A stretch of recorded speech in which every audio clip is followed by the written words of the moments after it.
जय गायत्री माता, जय गुरुदेव। पुनर्जन्म एक ध्रुव सत्य पुस्तक चल रही है जो श्री पंडित राम शर्मा आचार्य जी द्वारा लिखित है।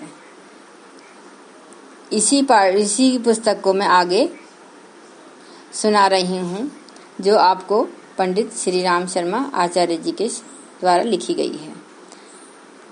आगे वह लिखते हैं, किसी जमाने में भारत में प्राण विद्या के आधार पर प्राणों द्वारा आरोग्य प्रदान करने गुप्त रहस्य ढूंढने के प्रयोग हुआ करते थे। कर्नल डिरोचार्ज का यह प्रयोग भारतीय सिद्धांतों का प्रत्यक्ष प्रमाण है। यह अनेक विलायती पत्रों में छपा था। पीछे इसे आचार्य महावीर प्रसाद द्विवेदी ने मासिक सरस्वती में छपाया था। उसी से यह घटना अध्यात्म की पुस्तक के लिए उद्धृत की गई। यह पुस्तक इंडियन प्रेस ली प्रयास से प्रकाशित हुई। कर्नल डिरोचार्ज अब प्रयोग के लिए तैयार थे। उन्होंने मेरी मेव को संबोधित कर पहला प्रश्न किया, अब तुम्हें कैसा अनुभव हो रहा है? क्या दिख रहा है? प्राणपाश में बद्ध अचेतन कन्या ने उत्तर दिया, मैं नीले और लाल रंग की छाया देख रही हूँ। यह प्रकाश मेरे भौतिक शरीर से अलग हो रहा है और मैं अनुभव कर रही हूँ कि मैं शरीर नहीं, प्रकाश जैसी कोई वस्तु हूँ।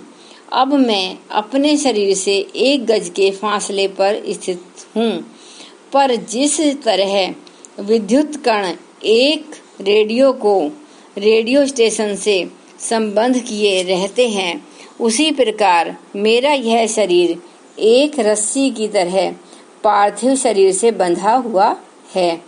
मेरे इस रंगीन प्रकाश शरीर के भीतर दिव्य ज्योति परिलक्षित हो रही है। मैं यही तो आत्मा हूँ। कर्नल ध्यानावस्थ हो गए। उन्होंने कहा, मेव, अब तुम अपनी वर्तमान आयु से कम आयु की ओर चलो और क्रमशः छोटी आयु की ओर चलते हुए यह बताओ कि तुम इस शरीर में आने से पूर्व कहाँ थीं, कौन थीं? कर्नल के प्रश्न बड़े विचित्र लग रहे थे, पर उनमें एक अदृश्य सत्य झांक रहा था। उपस्थित जन समुदाय स्तब्ध बैठा सारी गतिविधियों को देख सुन रहा था। जब यह प्रयोग हो रहा था, मेरी मेव 18 वर्ष की थी। अब वह बोली, मैं 16 वर्ष के आयु के दृश्य देख रही हूँ। अब 14, अब 12 और अब 10 की आयु के चित्र मेरे सामने हैं। इस समय मैं मार्सेल्स में हूँ, अपने पिता के साथ। एक विस्तृत जीवन के दृश्य मेरे सामने हैं। अब मैं क्रमशः छोटी हुई जा रही हूँ। फिर वह कुछ देर तक चुप रही, फिर बताना प्रारंभ किया। अभी अभी मैं 1 वर्ष की थी, बोल नहीं पाई। अब मैं अपने पूर्व जन्म के शरीर में हूँ। इस शरीर से निकलने के बाद मुझे किसी अज्ञात प्रेरणा ने मेरी मेव के शरीर में पहुँचा दिया। अब मैं पहले जन्म के शरीर में छोटी हो रही हूँ और देख रही हूँ कि यह ग्रेट ब्रिटेन का समुद्री तट है। मैं एक मछुए की लड़की हूँ। मेरा नाम लीना था। 20 वर्ष की आयु में मेरी शादी हुई। मेरी एक कन्या हुई। वह 2 वर्ष की आयु में मर गई। मेरा पति मछलियाँ मारता है। उसके पास एक छोटा सा जहाज है। वह समुद्री तूफान में नष्ट हो गया। उसी में मेरे पति की मृत्यु हो गई। मैं बहुत दुखी हूँ। मैं भी समुद्र में डूबकर मर गई हूँ। मछलियों ने मेरा शरीर खाया। मैं वह सब देख रही हूँ। इस सूक्ष्म शरीर में मैंने वैसी ही अनेकों आत्माएं देखी।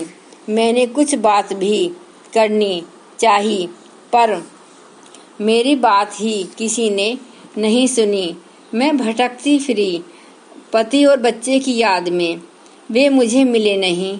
हाँ, एक नया शरीर अवश्य मिल गया। यहाँ तक जो खुद मेरी मेव ने बताया, पीछे जांच करने पर वह प्रमाणिक तथ्य निकला। ऐसा ही एक घटना का विवरण एक रूसी विचारक ने दिया है। बात उन दिनों की है जब रूस में क्रांति मच रही थी। वहाँ के डेनियल वेवर नामक प्रसिद्ध विचारक उन दिनों चीन में एक लामा के बारे में उत्सुक थे।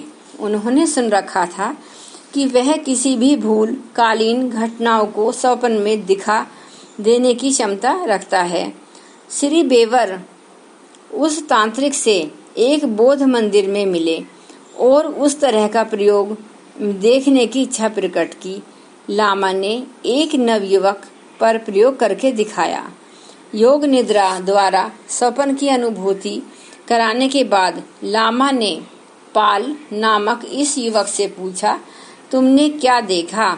उसने बताया, मैंने देखा कि रूस के सेंट पीटर्सबर्ग नगर में हूँ।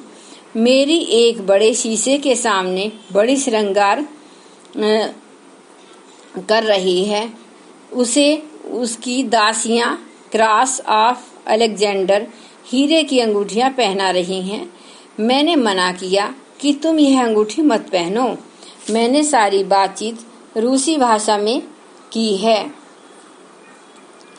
आज के लिए बस इतना ही। आगे का पार्ट इसका अब नेक्स्ट सुनाया जाएगा आपको। आप इसको ध्यान से सुनते रहिए तथा इसी तरीके से आपको इन किस्सों के बारे में पता चलता रहेगा या पूर्व घटनाओं के बारे में जो ऐतिहासिक घटनाएं इस टाइप से होती हैं, जिनको लोग मानते हैं कहीं नहीं मानते, आपको सुनने को मिलेंगी जो इस पुस्तक में लिखित हैं। सभी लोगों को मेरी तरफ से नमस्कार तथा धन्यवाद। अब एक बार गायत्री मंत्र का उच्चारण करते हैं। ओम भूर्भुवः स्वः तत्सवितुर्वरेण्यं भर्गो देवस्य धीमहि धियो यो न प्रचोदयात्।